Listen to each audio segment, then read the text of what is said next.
who you are and what Pinball Parlour is and a little history. My name's Paul Zirkel. I'm the proprietor of the Pinball Parlour. We have over 100 games on free play, over half of which are pinball machines from all ages, first flipper games right up through stuff that's relatively new in the past few years. Probably a loss for words here. When did you open up? When did you actually open up? Started as a public operation 13 years ago. Wow. Before that, I was a private collector for probably 4 or 5. So, and like everyone's story, I grew up with it. So it's like, what you remember, what you grew up with. I'm fond of the stuff from the 60s and 70s, showing my age. So if I had my way, the place would be filled with wood rails and wedge heads. But nice. Yeah, my dad talks about the wood rail. He's like, find me one. And I have leads here and there in Florida, but I find one. And I'm a Jeep guy. I love Jeeps. I got a Jeep Cherokee, and I saw at the National Pinball Museum a back glass of a Jeep one. Okay. I never played it, but it exists. I never even heard of that game. No, it was just based on the Willie, the Willie Jeep, and I like to find that or some kind of wood rail for my dad, because he operated in the 70s, early 70s in Wyoming. Okay. And he kept a Sky Jump, 74 Sky Jump. Right. And I fixed that for him recently. So that's in his garage. And you have the second game that I've ever played, which is Triple Action. Okay. And so that's one that my dad kept from Wyoming, and he traded to my aunt for furniture or something. Okay. And then I can't get it because she gave it to my cousin, and he won't sell it. Wow. Even though it just needs a few parts, and he's like, oh, I'll get to it. I'll get to it. And but when did you said you started collecting 17 years ago? Or? Yeah, probably over 15 years ago. Yeah. Started with one, just like we all did. Do you remember what the first one was? My first game was Getaway, High Speed 2. Yeah, you have a nice one up there. Yeah. I bought that when I was 2 or 3 years old, so nice. Wasn't hammered yet. No. In fact, it's taking more of a hammering here than is that the first one you bought? That one that's up there? Same game that's up there. Yeah, that's real nice. That's probably the nicest one I've played. It's technically on location, even though it's collector operator place. It's still on location. Yes, it is. Yeah. And it's fully functioning. I realized when I crossed the line from private collector to the location, there was a learning curve, and some stuff you just got to look at from a different perspective, being an operator. Like what? Well, you have to have a tolerance for abuse of your games. Not that you should have a tolerance for it, but people will misuse your games. We've had cases of vandalism, so hate to see that. But that can be that can break the heartstrings in a hurry. My RFM, I bought new in box. Wow. And put it out for public consumption, and it was vandalized within 6 months. Where was this at? Like a pizza joint or something? Or? No, it was at my first location. We used to rent some space. Oh, really? It was right after we got started. They keyed it. Really? Yeah.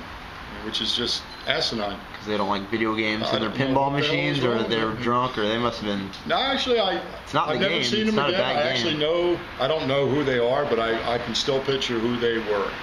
If they ever showed up again, I don't know if I'd recognize them, because we're talking 10 years later. Yeah.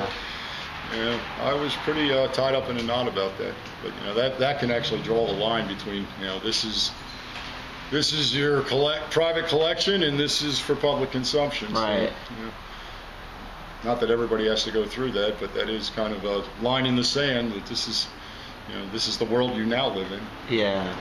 Kids are kids. Some are relatively adult for their age, and some are a lot of people that grew up, they never grew up. They're what's called grown children. That's what I call them. And that Revenge from Mars, I was wondering, how's that done for you, like, so far? Like, you've operated it quite a while since you got it. It's done pretty well. Everything was good just the other night. I don't know if it's working tonight. The sound wasn't working on, I think it was the other...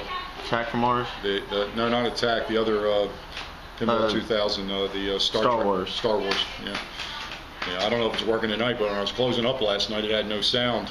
Which, they've been good to me. Because I know a lot of collector buddies who have that game, and there's a that was a stable platform when it was made, but right. it's aged out now to the point where, and it's all proprietary. Right, exactly. You can't just go out and substitute whatever they're selling at computer center. It's just not going to work. Well, same thing with any Williams game. Like my Terminator 2 soundboard, it's pretty much fried. Trying to troubleshoot it, but they don't remake WPC soundboard, so I have to shell out for a refurbished one. It's $225. So it's my dad's favorite game. It's in his garage. I left it for him to play. But what made you want to go from just collecting to operating? Did you run out of space, or did you? People started showing up at my house unannounced to play. Unannounced. Yeah. They used to call occasionally. Can we used to call. Yeah, and then they just started showing up. And they weren't even close friends of mine. They were neighbors that just knew we had pinball. Friends of friends, or just people eyeing your place like, well, I hear sounds. Yeah. No, it wasn't to that extreme. But who's that, Missy? They were looking. They were just checking it out. I got you covered. No, but you look at things from a different perspective. Become an operator. I mean, you hear so much from the collector community. The operators need to keep the games clean and all that. But and I agree. But it's a handful. Yeah, because bulbs go out, games get dirty real quick. Rubbers break. No sooner do I clean all those games topside up there, and the next party in is ice cream and cake coming out your ears, and you try to keep the food downstairs, and you just shake your head and you think, why did I even bother? So you can't just let it go forever. You got to do something every once in a while. So whenever I know I have a good pinball crowd coming, I'd like to say I do it every week, but it's probably more like once a month. Okay. With the pinball show last weekend, I made sure I got up there and cleaned them up topside. Yeah, you just had a lot of people. How did that go last week? Because there were people in the area pretty close. We didn't get a big crowd this year. Really? Last year, a year ago, there was 30 people affiliated with the show. Oh, okay. Most of them from out of state that hadn't had their fill of pinball come 9 o'clock when they shut the doors up there, and they came down here, and we stayed open probably till midnight or later. So they were out in the parking lot till at least 1 a.m. Most of them didn't even, they paid me, but they didn't even go in. They went in, they looked around, and they came back outside and just bullshitted in the parking lot. Yeah. There aren't many pinball hangouts in the world. Like, they have a lot of pinballs just to hang around, talk about. The National Pinball Museum south of here, and then I just went to Flippers in Grandy, North Carolina. That's a new joint. It's actually a convenience store. I've never seen a convenience store / pinball arcade / billiard hall. And so, a gas station too? Yeah, it's a gas station too. And he, like yourself, is a collector operator. And that's where I see things going is, Gary always talks about, bulk of what we do is for operators. And then now they do limited edition ones, and I have 2 machines out myself. I just have 2 machines out, and so more and more so, like people like ourselves that are collectors who put our machines out. We're making these pinball joints, and so now it's catering to us. I mean, that's why they're doing why are they doing the limited editions? Operators aren't buying that. Yeah, you're right. And except I was just down at Betson on Thursday. The local distributor. Yes. They do not have the collector edition. They have the standard, or whatever they call it. What do they have these days? The one you put out and. Yeah, the Pro, regular Pro. All right, I call it the standard. But what is the standard? That's the home model, I guess. Yeah, it's Pro, Premium, Limited Edition. Okay. And so, Limited Edition, there's a few on route. Like in Grandy, he actually has Limited Edition Rolling Stones on route. It's unreal. There's one on route. And people play it. Sure. But again, that's... for that price you can get, another game.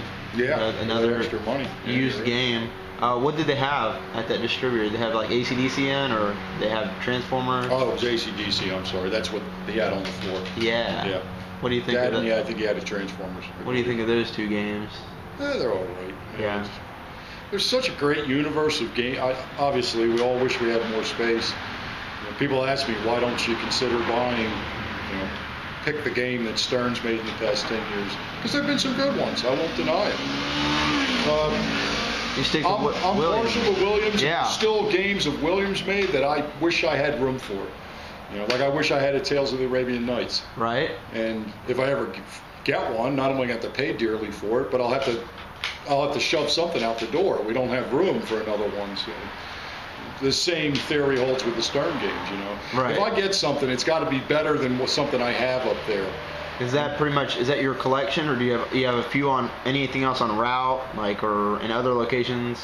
Like you have stuff in your house that you play, or that's your collection? That's it, and we got the sheds filled with games. Other stuff. Not pins, videos. The garage was filled with pins last week before the show. We took some to the show and sold them. Okay. But we don't sell games very often. So what makes you decide to sell a game if you get...